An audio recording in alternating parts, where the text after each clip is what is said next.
We can turn the Tims off. I just love some Tims. Okay, so I'm going to go ahead and bring out this panelist that we have today. One of our panelists is going to talk to us remotely. He had a family emergency this morning, so he could not be with us. But he is going to have a message for you guys, and you'll figure it out when I don't bring him on stage. So the first panelist that I'm going to bring on stage is a really good friend of mine. He actually sponsored and designed with Anwar the T-shirts that we're going to be handing out with you guys. If you guys used to love denim, embellished denim, he created that. If you are trying to get the sneaker with the lightning bolt on it called the Kiy, he is the co-founder of that sneaker. Designer, entrepreneur, creative, artist, David WeeksNYC. Everyone give him a round of applause. Clap louder, clap louder. Do you want to take the pillow? He's going to remove the pillow for you. Okay, and then next, I had the pleasure of having dinner with this beautiful young lady the other day, and she is literally like a wealth of information. She is a ball of light. She has over 19 years of experience on the design side, the corporate side, the supply chain side. She's worked for brands, and I put it in my notebook to get it right. She's worked for brands like Barney's, Levi's, Pink, Tommy Hilfiger, Nautica. And she is currently the VP of Technical Design for Jannu, which is a medical brand, and she is designing all types of cute stuff. So everyone give your round of applause for Briana Marie. Let's go. And our last panelist, I literally stalked her on LinkedIn. I had to literally pay for premium LinkedIn to get her to respond to me. But we got her here, and I'm so happy that she is here with us today. She also has lots of experience on the design side in the corporate field. She's also a design director. She used to work for brands like Pink, and now she is the VP of Design for Skims. Dawn Willis.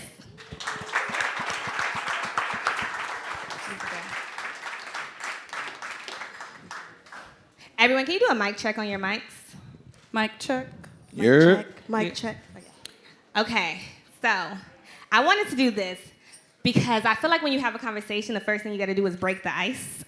So we're gonna break the ice. So our lovely cameraman has a card game that is in some of the gift bags called the First Date Game. So I feel like this is kind of like our first date.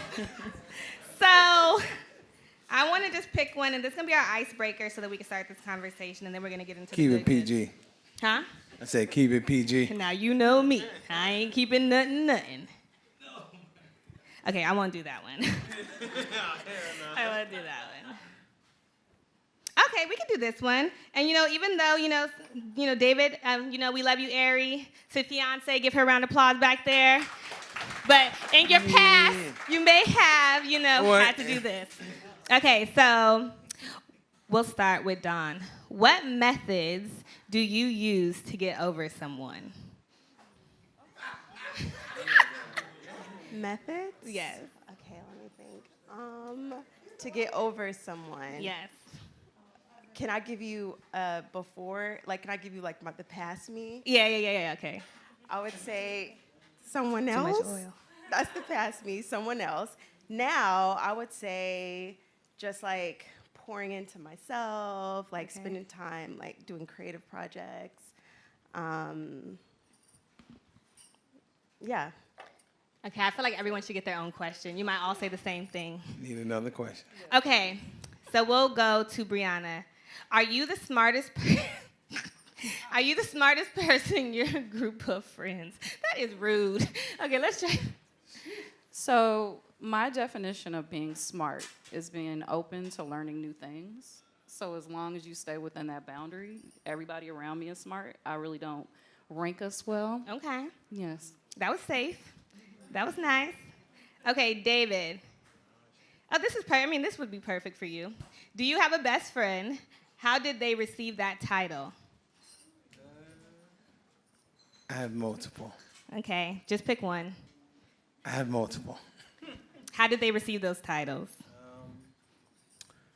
How did they receive the titles? I want to say more actions, less words. Okay. Yeah. Do you guys feel like in order to become a real good friend, because LA, I'm learning there's not friends, acquaintances, so No, is it actions over words? Listen, my best friends all have done some insane stuff. One of my best friends is right there. Yes, Frank. He took on his birthday, December 3rd, he went to set up my art show in Miami Art Basel on his birthday. And so, he spent his whole birthday doing it. One of my best friends is holding the microphone right there. Yeah. That's why I asked you. Traveled everywhere. But you failed the test. She was waiting for that Question. shit. She, did a lot. But at the drop of a hat, you ran and came to Miami to give, Kanye the sculpture for me. That was I'm like, yo, I need it now. And he just went on a plane an hour later. And then one of my best friends right there is DJ and also. Oh, yeah, Big Jody. He came to Hong Kong to my art show because I left a piece in New Jersey, and he took a 16-hour flight and dropped the piece off. Big Jody. So how about you clap it up for Jody? Clap it up for Jody. Okay. So I think we're all iced. More I actions, think we less gotta words. ask you one. Okay, go. You want to pick it? Yeah. Okay. Yeah. It's so easy. Not even a question. Yeah, get her.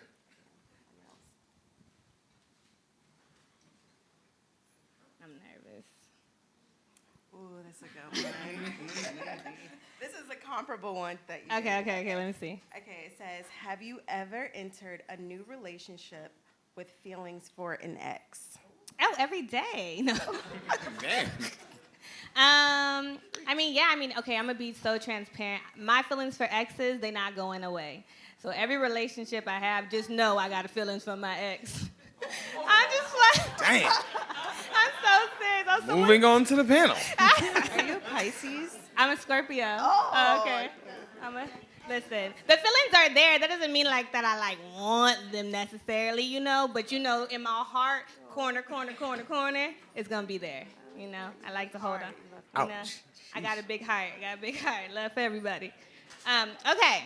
So now let's get into this panel. The topic that we're talking about today is growing and scaling a business. But I think before we can even tackle the growth of a business, I think people need to understand how to even create a business that people are going to want to buy into, which it has to deal with branding of the business, the product, how you package it, how you do all that. So David, I want to start with you because, you took Embellish. I literally was there when it launched.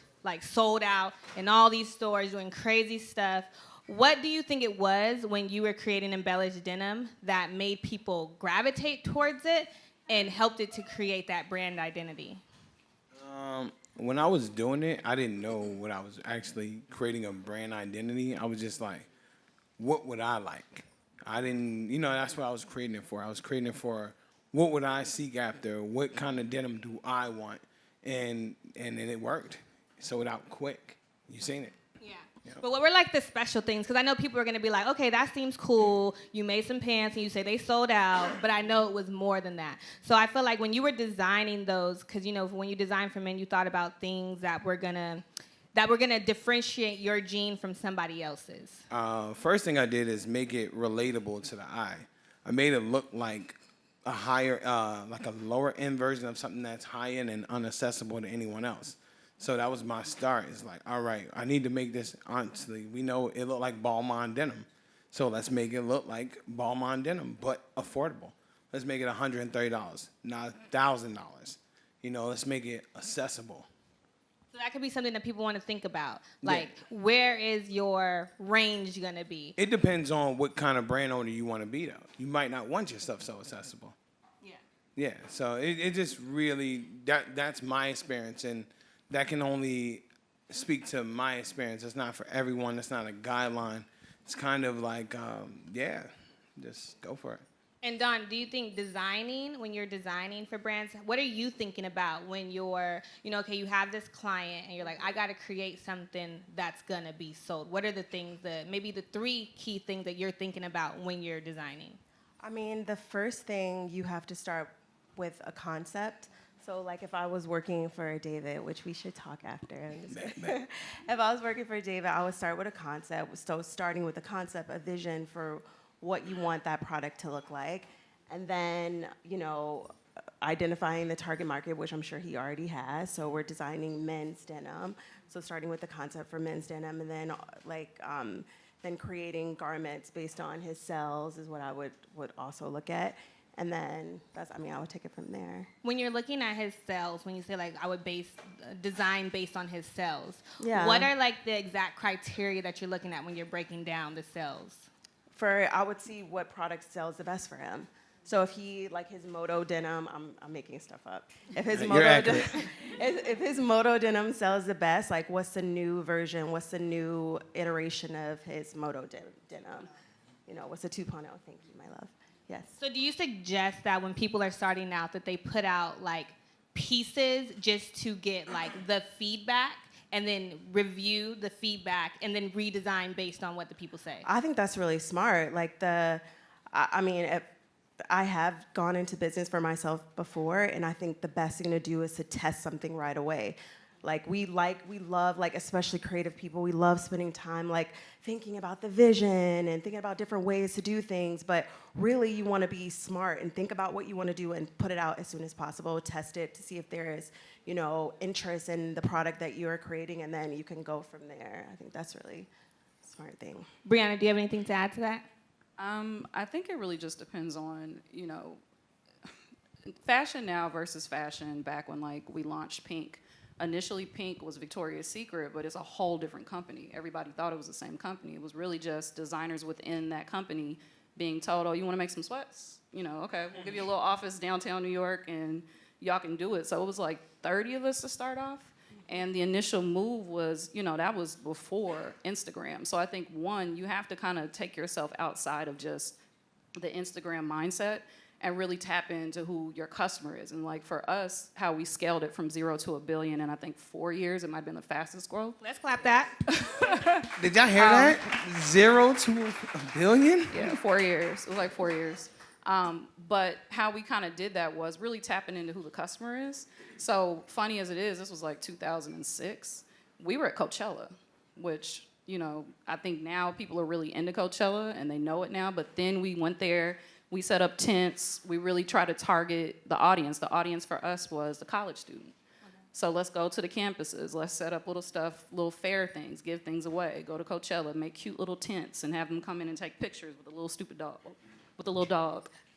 But Don't you know how I feel about that animals. little dog, oh my God. No, so it's really just kind of understanding who your customer base to and building something viral so that it makes people want to come and gravitate towards you. And I think Instagram has kind of changed our industry a lot, but you still have to think organic of really reaching out to your actual customer.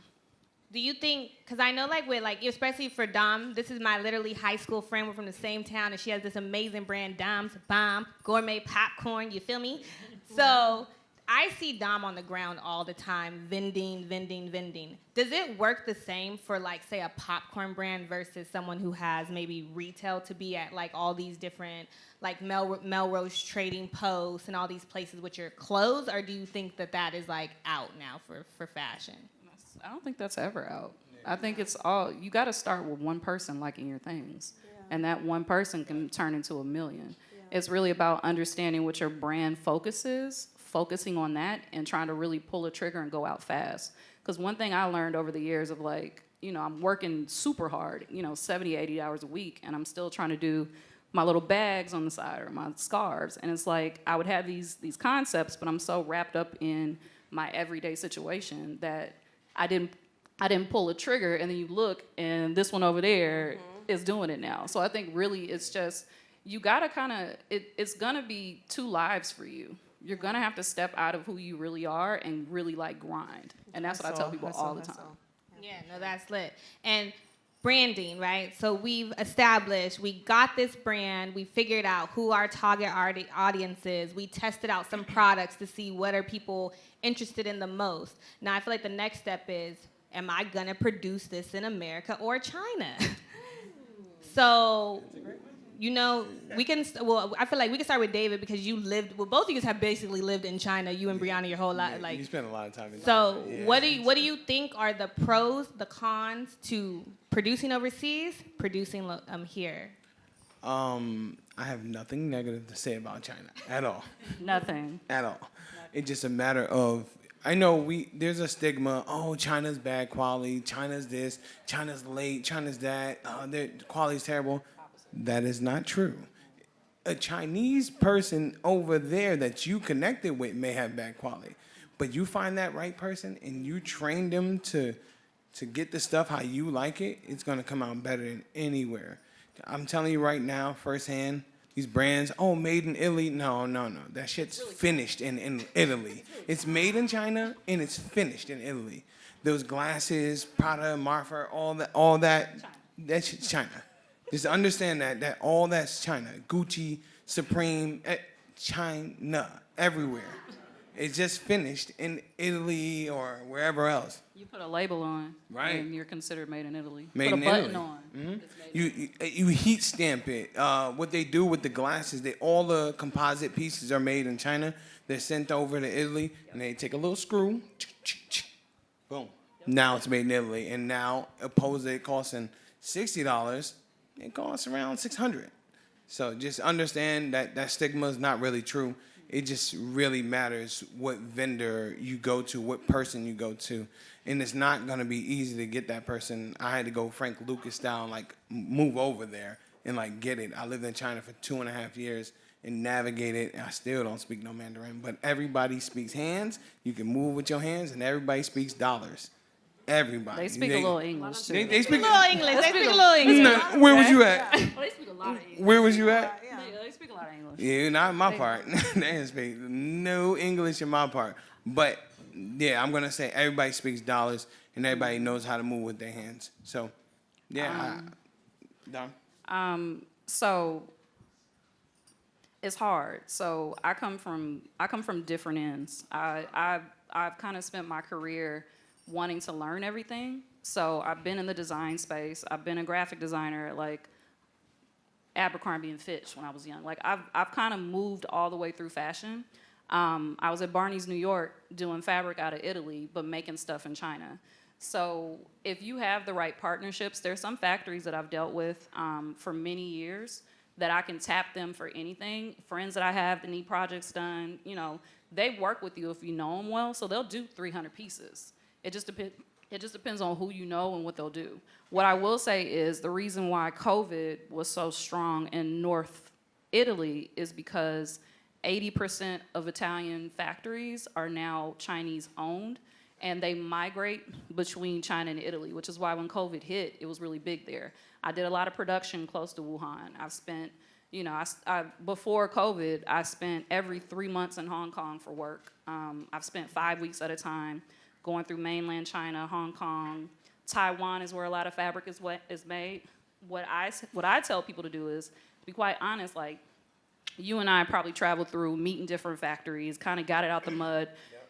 If you don't have that access, it's gonna be weird. Alibaba, I got my scarf factory, my 100% silk scarf factory off of Alibaba. Alibaba will show you the certifications, because right now certifications are a big deal with factories, so that you know that, you know, kids aren't making your stuff. Yeah. If you're not gonna be traveling over there, the communication that they give you is great. Like, I haven't been back since December 2019. I'll be back the beginning of next year. But I've still had to move production. I do 300,000 units a month or so. Still doing maybe more than that, a lot more than that actually. We scaled pretty big during pandemic because everybody was buying. But yeah, you can go on to Alibaba, just type in a little search what it is that you're wanting to do, see the factories that pop up, have it filtered with like the best factories, put your minimums in, and you can really like reach out to folks and they will send you stuff. You don't have to even pay for it. They'll send you prototypes and you can go from there. Anybody can do it from their living room. And I'm only saying that because I'm used to being there, and now the fact that I've been doing development for 2.5 years almost without having to go there at all lets me know that anybody in this room can make stuff.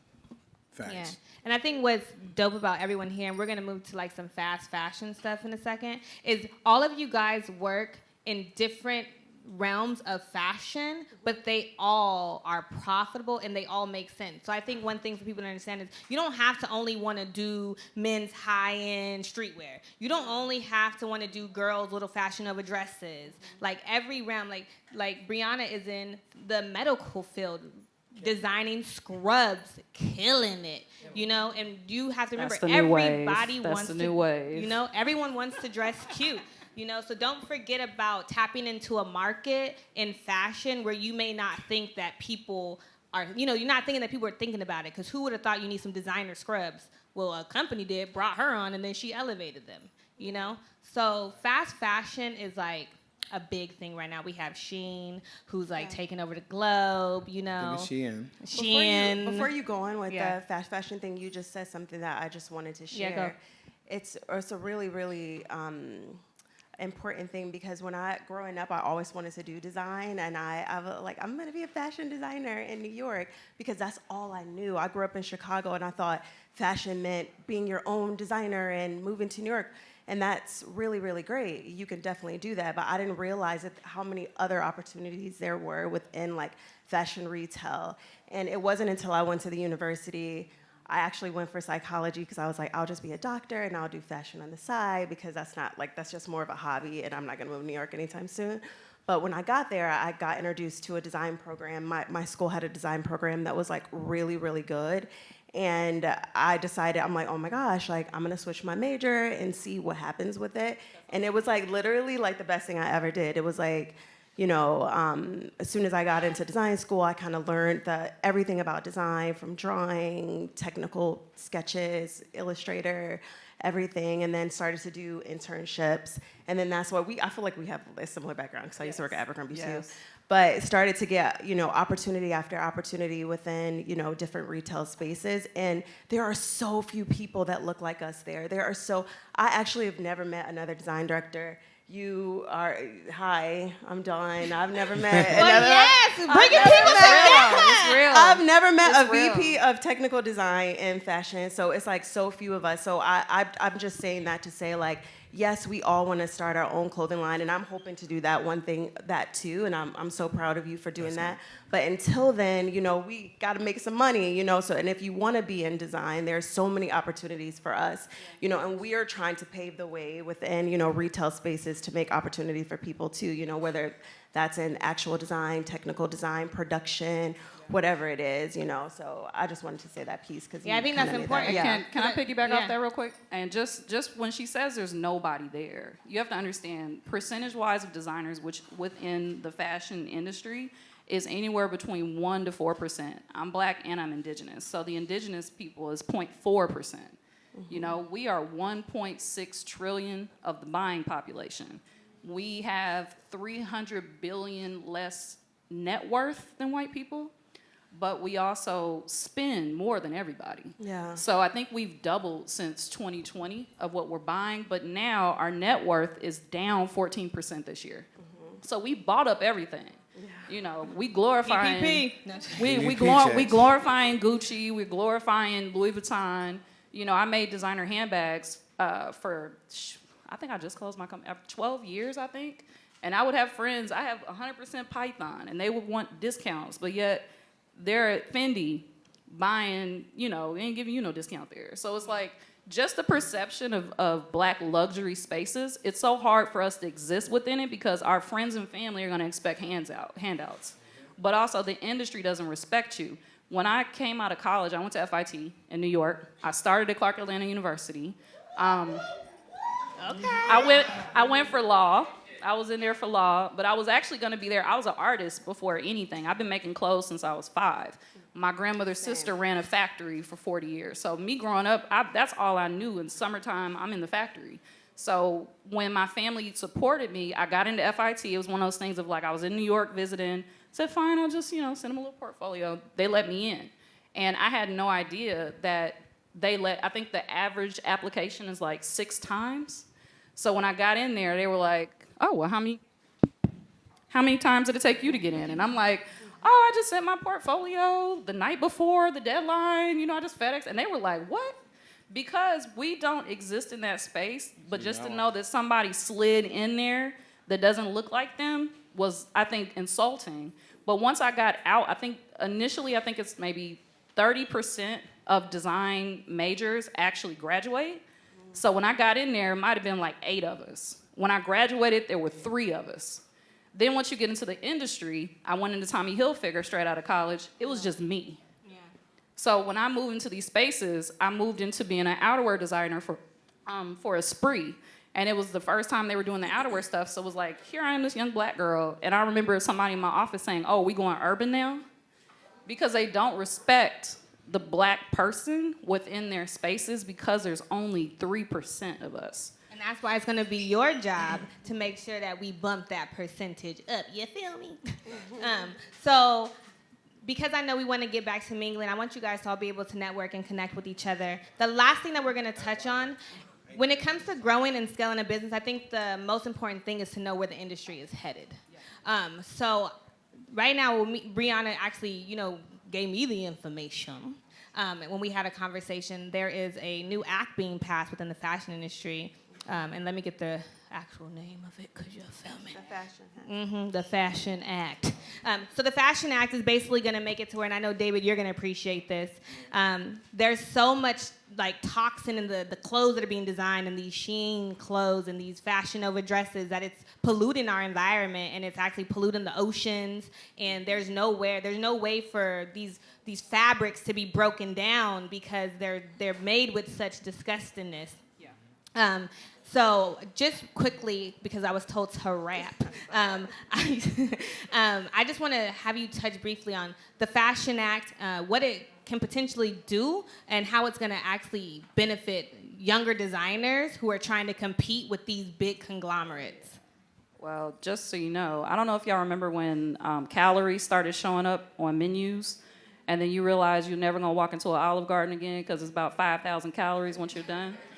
This is about to be the same type of situation. If you're a company that make at least $100 million a year, they're gonna require you to be sustainable, which currently nobody is. I don't care what they say. I think Levi's and Guess might be leading and kind of trying to figure out how to make jeans easy to make, because it typically takes how many gallons to make jeans? A lot. It's a lot. A lot of wasted water. So what's gonna end up happening is there's going to be a penalty of 2% against their gains globally for the year. So companies like a Guess that is in every single country, they could potentially lose a lot of money. So it's forcing them to get into the space of being sustainable. How that's going to help out the little guy is that 9 times out of 10, they're not prepared for this. They knew it was coming, but New York State is the first one to put it on the committee floor. And I think by the end of the year, it's probably going to be, then you got the SEC, Securities Exchange Commission. They're also doing a federal version of it that I think they announced in May, which means that if you're a smaller brand, you're going to be in a better competition mode against other companies, because now everybody is kind of panicked on how they're going to move into the sustainable world when they're a big company. So that's going to leave some dollars on the table for you, because most of them ain't ready, and they just smacked them in the face, I think, in January about it. And then now the federal act, they're talking about doing that in May, which means New York, number 2, I think, in the world for buying power. It's going to be illegal for them to get Shein and H&M and all those companies. They're not going to be able to sell in New York, which means that that's a very large percentage of their equity. And then once the federal act hits, we're the number 1 economy in the world. They're not going to be able to sell in the United States at all, which is then going to hurt them, because they made, I think, $10 billion off of us last year, Shein. I didn't know they even existed. They're evaluated $100 billion. Yeah, I do got 2 pieces in my closet. I ain't gonna lie. It's not. No. It's not, but it's cute. It is quick. But I forgot to call Anwar. So I'm going to call him, and he has something quick. We're going to FaceTime him real quick. It's going to be cute. But while he's picking up, I'm going to go one by one, and you guys could just give everyone in the audience just a little takeaway, something that they should just be thinking about when they're just thinking about growing, from every side. David, you could start. Anwar, it's time. Me go? Yeah, well, Anwar's here, so I guess we should let him go first. Yeah, let him go first. Okay, I'm going to turn you around to the people. Okay, I'm gonna turn it around. Okay, so I know Anwar isn't here, but he still wanted to be able to tell you guys something because he did have a family emergency. I don't know if the microphone is gonna go to there, but he's just gonna say hi to you guys, and he's gonna give you guys a tip, something that you guys could take with you as you're going on your journeys in the fashion industry. So say hello, Anwar. Yeah, I know that was dry. We need a little bit louder. I know he's not here and we're upset, but. Yeah. Okay, so you could talk. We're quiet, and you could just give everybody just, like a piece of advice, a tip on this Father's Day. Well, first and foremost, happy Father's Day. Put the mic to Shout out to the mothers too. But as far as advice, I always give the easiest advice, the most realest advice to start with. Make sure y'all have some money. Sound crazy, right? You gotta have bread to make all these dreams come true. And then not just like have some money. Obviously, that just sounds very vague in general. But yeah, whether it be a job or never feel afraid to ask somebody close to you that you may know got some bread that you have something worth investing in. Have a business plan if you ain't got no bread. Show those people what you got going on. I definitely got some help. I ain't even gonna cap y'all down. I got help through, when I first started Carrots, I got help through Toyota. Toyota gave me like 10 bands to start Carrots. They let me keep all my inventory, whatever sales I made from this pop-up I had. And then I was able to let me keep going. And from then on, I was able to flip. But have some money. And don't look at it and make it seem it's like, oh, you got ideas. No, everybody got ideas. Just make sure you be able to fund the ideas. And that's really my main advice, because nobody really ever kick the bread situation off the people. Because a lot of people are like, oh, I ain't had nobody put no money in my pocket, this, that, and I did that. For sure. If you ain't had nobody do that for you, you guys are like angels. I for sure had some help. So make sure you get some help and have some money. I bet. Let's clap it up. Kick the bread right. Thank you so much. I know you gotta go. I know. And we're gonna tell you Happy Father's Day. Happy Father's Day. Yo, what up, man? What? Everyone say hey. I bet. It's all good. We're gonna hang up on you before you tell too much. Okay. All right, I'm gonna let you go. Okay, I'll call you in a little bit. Okay, so let's do end recaps and then let's get back to the networking so we can have some fun. So, David, you wanna? Yeah, my advice is really, really simple. I literally give the same advice every time someone asks me, like, oh, like, what do you... I always tell them, just keep going, keep pushing, just keep pushing. And it's like, I know it sounds super vague, but it's like, if you keep pushing the door and keep kicking at it, right? Apparently that shit gonna break and it's gonna come off them hinges and you're gonna make your way through that door. So I keep it really simple and I tell them just keep pushing, because it's not about oh, he has more talent than me, he has more this than me. It's like, it's about not giving up. Like, you just didn't give up. That's it. And I'm not really the most talented person, but I didn't give up. So that doesn't separate me from other people. I didn't give up. So just keep pushing. Take that. I would say take advantage of the opportunities that are laid out for us, even within this like Juneteenth space. A lot of the big companies are feeling sorry. They're giving money. There's a lot of money out here in these streets. Little do y'all know. Look up 15%, I think 15% foundation, which is where the big retailers are committing to 15% of black products and businesses within their spaces. These are big people like Target. I know you've seen Target with them with the commercials where they showing all the black people. They tapped into that 15%. So it's because 15% of the population is black. So they're putting 15% in their companies. And I think when it first got kicked off in 2020, they were like, 2021, they were giving all the bread. New Voices, that's another fund that you can go get some bread from, because the whole point is you gotta have some money. Like, I was blessed because I have a good position, and I would just take my money and like put that on the side, but not everybody got it like that, but it's out there for you. If you have the right product and you have the right grind and mentality of really pushing forward and like knowing that you can't be in like hanging out all the time. It's gonna be in the house grinding out. Go through those particular people because you can get angel investors on the side and really kick it off. Like he said, he had Toyota. I had a partnership with Tampax, and we were doing Black college stuff, and I designed Howard's dance team uniform through something that they had, and I made bags for them for tampons, and it was leather and it was pretty. But that's another thing where they gave me a certain amount of money to make stuff, and they didn't expect anything from me.